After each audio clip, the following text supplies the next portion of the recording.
హల్లెలూయా. దేవుని వాక్యంలో 1 తెస్సలోనికైకి రాసిన పత్రిక 5వ అధ్యాయము 9వ వచనం చదవండమ్మా. ఎందుకనగా మన ప్రభువైన యేసుక్రీస్తు ద్వారా రక్షణ పొందుటకే దేవుడు మనలను నియమించను గాని ఉగ్రత పాలొగటకు నియమింపలేదు. మనము మేలుకొని యున్నను నిద్రపోవచ్చున్నాను తనతో కూడా జీవించే నిమిత్తము ఆయన మన కొరకు మృతి పొందెను. హల్లెలూయా. దేవునికి స్తోత్రం.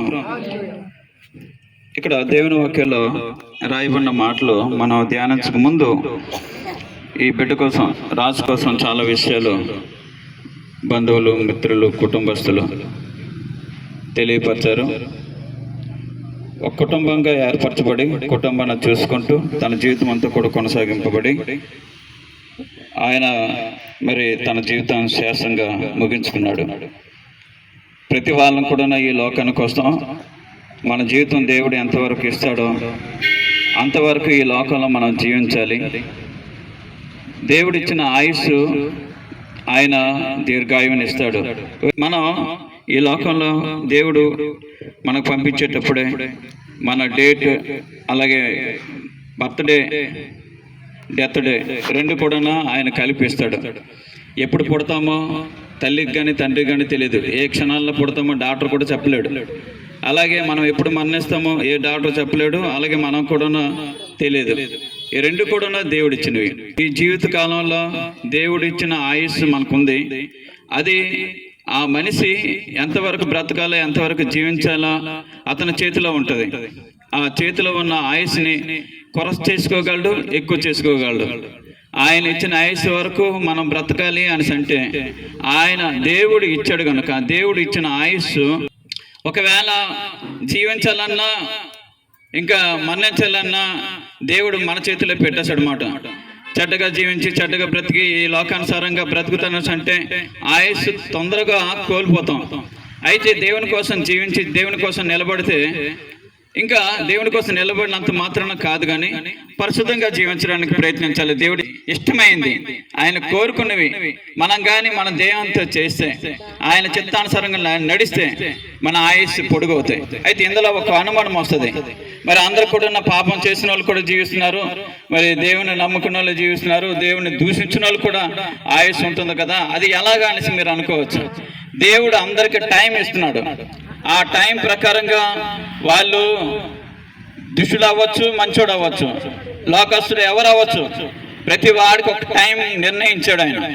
ఆ టైంలో దేవునికి లోబడ్డా పర్లేదు, లేకపోతే అతనే రాసుకున్నట్టుకుంటుంది, అతని మరణం అతనే రాసుకున్నట్టుకుంటుంది. తన జీవితంలో దేవుడికి ఎవరాటు కానీ లోబడి ఆయన మార్గాలు నడిస్తే దేవుడు అంటున్నాడు కదా, ఇక్కడ అదే మాటల్ని ఇక్కడ రాయబడ్డాయి 5:9 వచనంలో. ఎందుకనగా మన ప్రభువైన యేసుక్రీస్తు ద్వారా రక్షణ పొందటకే దేవుడు మనల్ని నియమించాను. యేసుక్రీస్తు బట్టి మనము రక్షణ పొందుతున్నాం. రక్షణ అని అంటే కాపుదల. నీ ప్రాణానికి అవ్వచ్చు, నీ దేహానికి అవ్వచ్చు, నీకు అవ్వచ్చు, నీ ఆత్మకు అవ్వచ్చు, నీ మనసు కావచ్చు. దేవుడు ఒక కాపుదల వేస్తున్నాడు అన్నమాట. మనసు వికలమైపోయింది అనుకోండి, జీవితం పాడైపోద్ది. దుష్ట అలవాట్లు ఏమైనా మనకు అలవాటు అయ్యి అంటే దేహం పాడైపోద్ది. ఈ విధంగా పాడైపోయిన ఈ శరీరానికి ఒక రక్షకుడు కావాలి కనుక ఆయన ఈ లోకానికి వచ్చాడు. మనందరికి తెలిసిందే, యేసు ప్రభువారు మనందరి కోసం మరణించాడు. దాన్ని మట్టుకు యూజ్ చేసుకోవటం లేదు, ఉపయోగించుకోవటం లేదు. ఆ రక్షణ మనకి సొంతం చేసుకోవటం లేదు. చాలా మంది ఆయన దగ్గరికి ఆయన నమ్ముకుంటారు. యేసయ్య అంటే తెలుసు, నాకు ఎవరు చెప్పక్కర్లేదు, ఏ బోధకుడు నాకు బోధించక్కర్లేదు, ఆయన కోసం నాకు అంతా తెలుసు అని అంటాడు. కానీ తల్లిదండ్రులు మనకి ఇవ్వలేదు ఈ ప్రాణాన్ని, లేకపోతే డాక్టర్లు పోయలేదు. ఇది యేసు క్రీస్తుని బట్టి వచ్చిందనమాట. అందుకే వాక్యాలు రాయబడింది, ఆయనలో జీవం ఉండను, ఆ జీవం మనుషులకు వెలుగై ఉండను అని రాయబడింది. చాలా మందికి ఆ యొక్క మాటలు అర్థం కాదు. ఆయన నుంచి వచ్చిన ప్రాణమే మనలో ఉంది, జీవుల్లో ఉంది, చెట్టుల్లో ఉంది. ప్రతి ఒక్క జీవరాశుల్లో ఎన్ని ఉన్నాయో ఈ లోకంలో అన్నిట్లో ప్రాణం ఉంది అని అంటే ఆయన బట్టి వచ్చింది. ఒక భూమి మీద ఉంది ఆ యొక్క జీవం. సూర్య చంద్ర నక్షత్రాల్లో ఎక్కడ కూడా ఏ గ్రహాల్లో కూడా జీవం లేదు. ఒక భూమికి మట్టుకు జీవం ఇచ్చాడు. అది ఎవరు బట్టి వచ్చిందని అంటే సజీవుడైన ఆ యొక్క యేసయ్యని బట్టి ప్రతి మానవుడికి జీవం వచ్చింది. ఆ జీవం, ఆ ప్రాణం ఎక్కువ కావాలి అని అంటే వాక్యం ప్రకారంగా ఆ రక్షకుడు మనకు కావాలి. ఆ రక్షకుడిని ఎవరైతే అంగీకరిస్తారో దాన్ని బట్టి ఆ వ్యక్తి ఏమవుతాడని అంటే వాక్యాల్లో రాయబడింది. ఏమని రాయబడింది? ఎందుకనగా మన ప్రభువైన యేసుక్రీస్తు ద్వారా రక్షణ పొందుటకే దేవుడు మనల్ని నియమించాను. దేవుడు మనల్ని ఎందుకు నియమించాడు, ఎందుకు పుట్టించాడు, ఎందుకు పంపించాడు అని అంటే ఒకే ఒక కారణం, ఆ యొక్క రక్షకుడని యేసయ్యని కలిగి ఉండాలనేసి. అయితే ఇది చాలా అసాధ్యమైనది. ఎవరైతే ఇది సాధ్యం చేసుకుంటారో, ఒక ధనవంతుడు వచ్చి నిత్యజీవం పొందాలి అనేసి అంటాడు. యేసయ్య అంటాడు కదా, ఇదిగో నీవు అన్ని విడిచిపెట్టి నన్ను వెంబడించండి అన్నారు. అన్ని విడిచిపెట్టి, ధనం విడిచిపెట్టి మన దేవుడు. కానీ దేవుడు అంటున్నాడు కదా ఒక మాట, అన్ని విడిచిపెట్టాలి. అన్ని విడిచిపెట్టి నన్ను వెంబడించి అనేటప్పటికి అన్ని విడిచిపెట్టలేకపోయాడు, ధనం విడిచిపెట్టలేకపోయాడు, ఆయన నిత్య జీవాన్ని పొందుకోలేకపోయాడు, పోయాడు. అలాగా ఎవరైతే ఆయన దగ్గరకు వస్తారో వాళ్ళ రక్షణ కలుగుతుంది అన్నమాట. ఆ కలిగే రక్షణని కాపాడుకోవాలి. ఆ కింద భాగాల్లో ఉంది కదా వాక్యలో రాయబడింది, దేవుడు మనల్ని నియమించాను కానీ ఉగ్రత పాలగొట్టుకు నియమించలేదు. మనిషి ఉగ్రత పాలైపోతున్నాడు. ఉగ్రతకి, శాపానికి, నరకానికి బానిస అయిపోతున్నాడు. ఈ లోకంలో ఉన్న అలవాట్లు బట్టి, లోకంలో ఉన్న అనేకమైన పాపాలు బట్టి మనిషి ఉగ్రతకు పాలైపోతుంది. అలాగా మనం ఉండకూడదని దేవుడు చెప్తున్నాడు. హల్లెలూయా. అదిగో అమ్మ, నువ్వు దేవుని కోసం జీవించాలి అనేసి బైబిల్ చెప్తుంది. వాక్యంలో ఉంది కదా 10వ వచనంలో, మనము మేలుకునున్నాను, నిద్రపోచున్నాను, తనతో కూడా జీవించి నిమిత్తము ఆయన మన కొరకు మృతి పొందెను. జీవించిన, మరణించిన యేసు ప్రభువు వారి కోసమే మనం బ్రతకాలనేసి దేవుడు చెప్తున్నాడు. యేసయ్య అంటున్నాడు కదా, ఆకాశ పక్షులు చూడుడి, అవి విత్తవు, కోయవు, కొట్టలా కూర్చుకునవు, మీ పరలోకపు తండ్రి వాటిని పోషిస్తున్నాడు.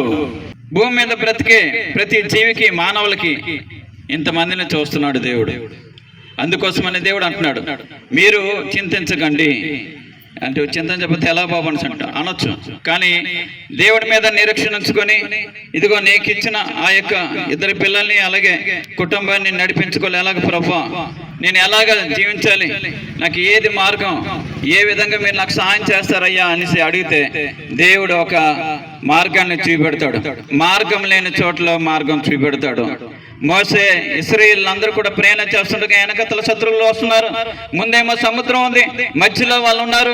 వెనక్కి వెళ్తే రాజు చంపేస్తాడు, కొంతమందిని చంపుతాడు. మోసేని తప్పనిసరిగా చంపుతాడు, ఎందుకంటే అతన్ని తీసుకొచ్చాడు కనుక అతను చంపుతాడు. అలాగే ఇశ్రాయేలు అందరూ కూడా భయపడుతున్నారు. ముందుకు చూస్తే సముద్రం ఉంది, ఎలాగా, వెనక్కి చూస్తే శత్రువులు ఉన్నారు. కానీ దేవుడు అన్నాడు కదా, నువ్వు భయపడకు, ముందుకు సాగిపో. ఎలా ప్రభు సముద్రంలో పడి చచ్చిపోవాలా? లోనా నీకు చంపను. దేవుడు ఆ రాత్రి గొప్ప కార్యం చేశాడు. సముద్రాన్ని 2 పాయలుగా చేసేసాడు. నీ సమస్య ఎటువంటిదైనా, కుటుంబాన్ని నడిపించుకోవడం అనేది ఎంత కష్టం అంటే, ఏ ఆధారం లేనప్పుడు చాలా కష్టం, చాలా బాధకరమైనది. అది సముద్రంలాగా ఉంటుంది, ముంచేస్తుందేమో, చంపేస్తుందేమో, లేకపోతే బ్రతకడానికి ఏమాత్రం కూడా చాయిస్ ఉండదేమో. అధికారం సాతాను తీసుకున్నాడు కదా, అన్ని విధాలు నష్టపరిచేశాడు. కుటుంబం అనాథగా ఉండిపోయింది. ఎలా ప్రభు అని అనుకునేటప్పటికి దేవుడే ఏం చేస్తాడు, ఇశ్రాయేలుకి ఆ యొక్క సముద్రాన్ని పాయలు చేసి 40 సంవత్సరాలు పోషించాడు. 66 లక్షల మంది భార్య, పిల్లలు, కుటుంబం అందరూ కూడా, తల్లిదండ్రులు అందరూ కూడా కలిపి సైనికులే 6 లక్షల మంది.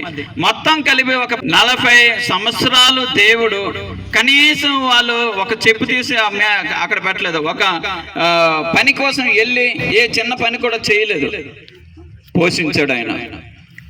మరి అలాగే మాకు పోషిస్తాడా ఏమో చెప్పలే. దేవుడికి అసాధ్యమైనది ఏది లేదు. అలాగని పని చేయొద్దని నేను చెప్పడం లేదు. మనకి శక్తికి మించిన పని మనం చేసుకోవచ్చు, ఏం సిగ్గు లేదు. పనికి సిగ్గుపడద్దు, పాపానికి సిగ్గుపడాలి, దోషానికి సిగ్గుపడాలి, దుష్ట మార్గానికి సిగ్గుపడాలి. పని చేయడానికి ఏమాత్రం కూడా సిగ్గుపడకూడదు. స్త్రీలు అవ్వచ్చు, పురుషులు అవ్వచ్చు. చాలామంది పురుషులు మధ్యకాలంలో చనిపోతారు. ఆ తల్లులే కష్టపడి పోషించి, పెంచి, పెద్ద చేస్తారు. అందులో నేను ఒక్కడిని. మా నాన్న ఏమీ ఇవ్వలేదు మా అమ్మకి, చాలాసార్లు విడిచిపెట్టేశాడు. డబ్బున్నాయా చూడలేదు అతను, తన సంతోషంకి తన ఆనందానికి ఖర్చు పెట్టుకున్నాడు. పిల్లలమైన మాకు కూడా నాకు ఒక్కసారి 10 రూపాయలు ఇచ్చాడండి, ఒక్కసారి. ఆయన పాదాలు పట్టుకొని, నేను తప్పు చేశాను నాన్న, నీ మీద చెయ్యెత్తాను, అది యేసయ్య చెప్పాడు, నన్ను క్షమించండి అనేసి ఆయన మీద చెయ్యెత్తాను ఒకసారి. ఆ తప్పు దేవుడు చూపెట్టాడు. నేను ఒప్పుకున్నప్పుడు ఆయన జోబు నుంచి 10 రూపాయలు తీసుకుని ఇచ్చాడు. నా చిన్నప్పటి నుంచి అదే 10 రూపాయలు, మళ్ళీ ఇంకసారి మరి ఇవ్వలే. కానీ దేవుడు విడిచిపెట్టాడా? మా అమ్మని విడిచిపెట్టాడా? ఆమె అన్ని పనులు చేసింది. తప్పు చేయకూడదు, పాపం చేయకూడదు, అన్ని పనులు చేయొచ్చు, మంచి పనులు. నువ్వేం బాధపడకు, నీ వెంట నీ దేవుడు ఉంటాడు, భయపడవలసిన అవసరం లేదు. నీ దేవుడు నీకు తోడుకుంటాడు. ఒక్క మాట చెప్పేసి నేను ముగించేస్తాను. 1 తిమోతి 6వ అధ్యాయం 7వ వచనం. మనం ఈ లోకంలోనికి ఏమీ తేలేదు, దీనిలో నుండి ఏమీ తీసుకుని పోలేము, కాగా అన్న వస్త్రం గలవారమే ఉండి వాటితో తృప్తి పొంది ఉందము. ఆ మీద సంతుష్టి సహితమైన దైవ భక్తి గొప్ప లాభ సాధనమై ఉన్నది.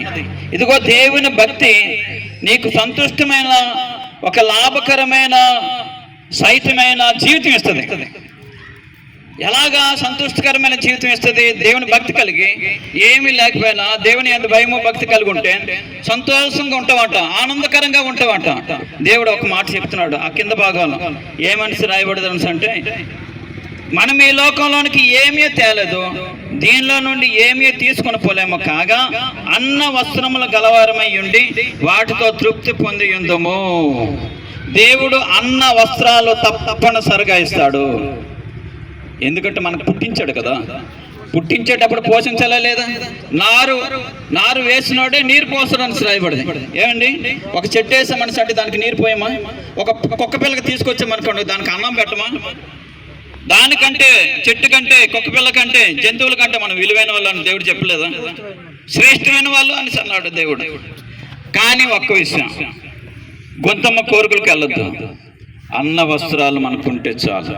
సంతోషమైన సహితమైన జీవితం అది. ఎవరిని చూడదమ్మా, వాళ్ళు మేడలు కట్టుకుంటున్నారు, వీళ్ళు బళ్ళు మీద తిరుగుతున్నారు, ఎవరి వైపు చూడదు. నాకు అన్నం ఉంటే చాలు, వస్త్రాలు ఉంటే చాలు, నా బిడ్డకి అన్నం ఉంటే చాలు, వస్త్రాలు ఉంటే చాలు, చదువు ఉంటే చాలు, కష్టపడి చదివించు, కష్టపడి వాళ్ళకి పెంచు. దేవుడు వాళ్ళ ద్వారా నిన్ను పోషింపజేస్తాడు, నీ జీవితం వెలుగుగా ఉంచుతాడు దేవుడు. ఈ మాటలు దేవుడు దీవించి ఆ కుటుంబాన్ని దేవుడు ఆదుకుంటాడు. ఇశ్రాయేలును పోషించిన దేవుడు నీ పక్షాన ఉంటాడు, పిచ్చుకలు పోషించే దేవుడు నీ పక్షాన ఉంటాడు. నీ పిల్లల్ని బాగా చదివిస్తాడు, నడిపిస్తాడు. ఆందోళన చెందకు, దేవుని మీద నీ చింత యావత్తు వెయ్యు. ఆయన బలవంతుడైన దేవుడు, నీవే చూస్తావు. ఒక్క సంవత్సరంలో చూడు, నీవే సాక్ష్యం చెప్తావు. దేవుడి మాటలు దీవించిన